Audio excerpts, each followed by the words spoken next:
कुछ लोग मुझे मनुवादी कह करके संबोधित कर रहे हैं, तो हाँ, मैं हूँ मनुवादी। मेरी रग रग में, मेरी रोम रोम में मनुवाद है। यहाँ मूर्ति नहीं कर रही है, यहाँ नफरत कर रही है। तो जिस दिन संविधान सभा में जितने बैठे थे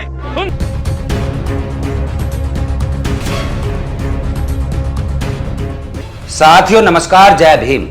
बहुजन हलचल में आपका बहुत बहुत स्वागत है। मैं उमेश करुणा। आपने जो यह शख्स देखा, जिसका नाम गौरव व्यास बताया जा रहा है, जो कि मध्य प्रदेश ग्वालियर हाई कोर्ट में एक फर्जी वकील बताया जा रहा है। फर्जी हम इसलिए कह रहे हैं क्योंकि संविधान का इसको शायद कोई ज्ञान नहीं है, और इसलिए यह डॉक्टर बाबा साहब अंबेडकर जी की प्रतिमा का विरोध करता दिख रहा है।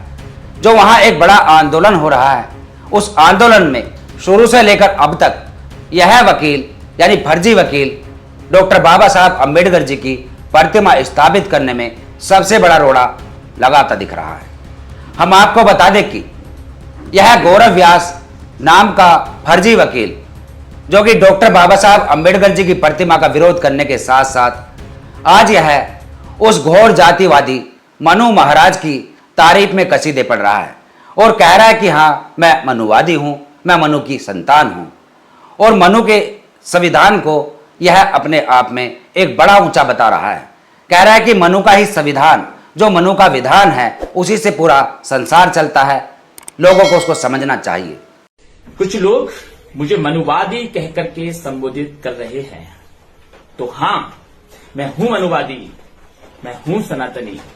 मेरी रग रग में, मेरी रोम रोम में मनुवाद है, सनातन है। मनुवाद से इतनी जेलसी क्यों, इतना द्वेष क्यों? उसको ठीक से पढ़ो, उसको समझो, उसका अध्ययन करो, तब तुम्हें समझ में आएगा कि वास्तव में मनुवाद मानवता के सिद्धांत है। जानते हो मनु कौन थे? मनु फादर ऑफ लॉ, यानी कि कानून के निर्माता। जी हां, मनु कानून के निर्माता हैं, जिनको आप सिगरेट से जला रहे हैं, चिकन के साथ फ्राई कर रहे हैं, पैरों तले जिन्हें रौंदा जा रहा है। ये अज्ञानता के कारण ऐसा हो रहा है।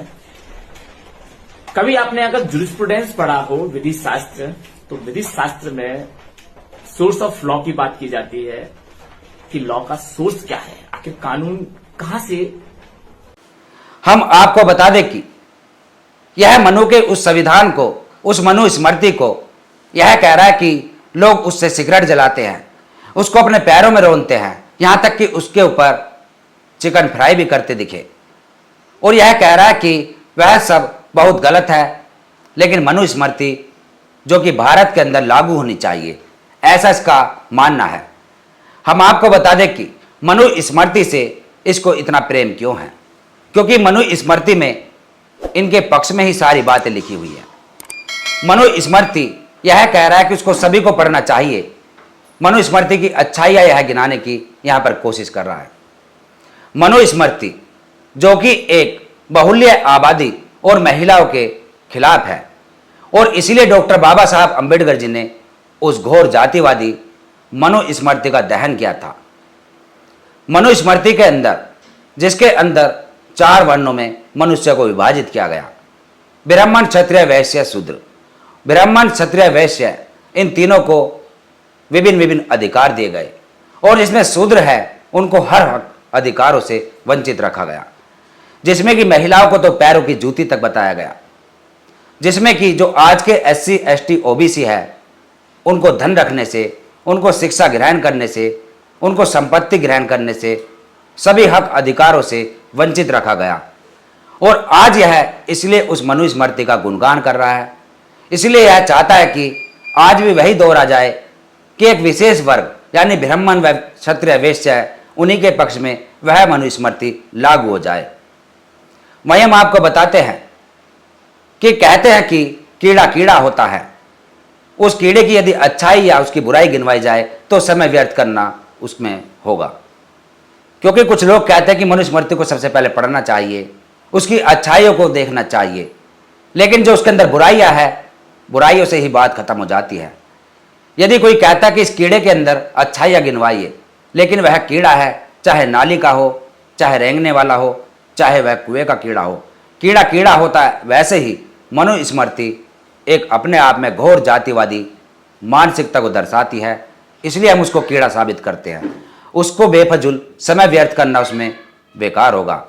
और यह घोर जातिवादी जो कि फर्जी वकील है, और यह भी अपने आप को यहाँ पर हाईलाइट करना चाहता है, अपने आप को वायरल करना चाहता है, क्योंकि शॉर्टकट रास्ता अपनाते हैं कि जिससे हम हीरो बन सके। और आप इसकी शक्ल देखिएगा, इसकी शक्ल कैसी है। शक्ल तो देखी जाए, लेकिन इसको अकल भी नहीं है। कहते हैं कि शक्ल चाहे खराब हो, लेकिन उसको अकल होती है तो उसकी तारीफ होती है कि जाति ना पूछो साधु की, पूछ लीजो ज्ञान, मोल करो तलवार की, पड़ी रहने दो मयान। लेकिन इसको कोई ज्ञान नहीं है, इसका क्या मोल किया जाए। सड़े हुए इसके दांत हैं, जो लोग इसके ऊपर अपनी अपनी टिप्पणी कर रहे हैं शुरू से लेकर अब तक, कि जैसे जुबा केसरी अजय देवगन का एक ऐड आ रहा है, अक्षय कुमार का है, उससे भी इसकी तुलना की गई शुरू से लेकर अब तक।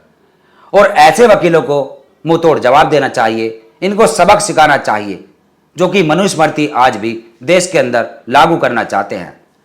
वह मनुस्मृति जो कि हम पहले ही बता चुके हैं कि जो बहुजन समाज के एक बहुल्य आबादी के खिलाफ है, उसमें कोई हक अधिकार नहीं है। आज समाज के अंदर जो लोग नौकरियां करने लगे, व्यापार करने लगे, धन अर्जित करने लगे, बड़े बड़े ओहदों पर पहुंचने लगे, मनुस्मृति उस चीज का खिलाफ है। वह नहीं चाहती थी कि देश के अंदर समानता स्थापित हो, और इसलिए उस मनुस्मृति का जिक्र कर रहा है।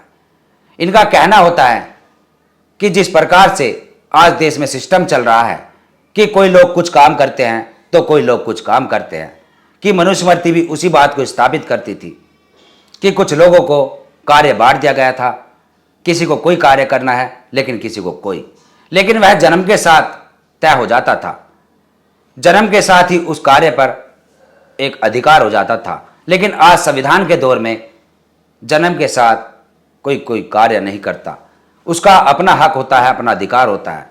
यदि कोई ब्राह्मण है, वह कोई भी नौकरी कर सकता है, कोई भी व्यापार कर सकता है। यदि कोई क्षत्रिय है, केवल वह लड़ेगा नहीं, आज वह कुछ भी कर सकता है। वैश्य केवल व्यापार नहीं करेगा, यदि चाहे तो वह IAS, PCS, जज, कलेक्टर, अभिनेता कुछ भी बन सकता है। यदि कोई शूद्र यदि चाहे, यदि कोई महिला चाहे तो वह कुछ भी बन सकती है, किसी भी क्षेत्र में जा सकती है। लेकिन मनुस्मृति में ऐसा नहीं था। मनुस्मृति में जिसने जिस जाति में जन्म लिया, जिस वर्ण में जन्म लिया, वह उस कार्य को ही करेगा। यदि कोई मैला ढोने वाले की औलाद पैदा होगी तो वह आजीवन मैला ही ढोएगी। यदि कोई ब्राह्मण के घर में पैदा होगा तो वह पत्रे देखने का, वह जो भी उनका कार्य होता है उसका ही कार्य करेगा, पूजा पाठ कर्मकांड का। क्षत्रिय केवल देश की रक्षा के लिए मार काट करेगा, देश की सेवा करेगा, फौज में भर्ती होगा, और वैश्य केवल व्यापार करेगा। लेकिन आप इस बात को भली भांति समझ गए होंगे, जो हमने आपको बताने का प्रयास किया। सभी लोग इसको जानते हैं, और इसलिए लोग आज अम्बेडकरवाद का गुणगान करते हैं, और इसलिए संविधान का गुणगान करते हैं, क्योंकि सभी की समझ में आ गया कि मनुस्मृति की जितनी निंदा की जाए, जितनी आलोचना की जाए, उतनी ही कम है। उसी मनुस्मृति के अनुसार आज देश, जो कि कई बार गुलाम हुआ था, देश बहुत पीछे चला गया था, और ये आज भी उसी मनुस्मृति को स्थापित करना चाहता है। ऐसे फर्जी वकीलों को मुंह तोड़ जवाब देना चाहिए। इस पर आपका क्या कहना है, कमेंट्स में अपने शब्द जरूर लिखें, और देखते रहिए बहुजन हलचल। फिर मिलेंगे एक ऐसी खबर के साथ। जय भीम, जय भारत, जय संविधान, जय विज्ञान। धन्यवाद।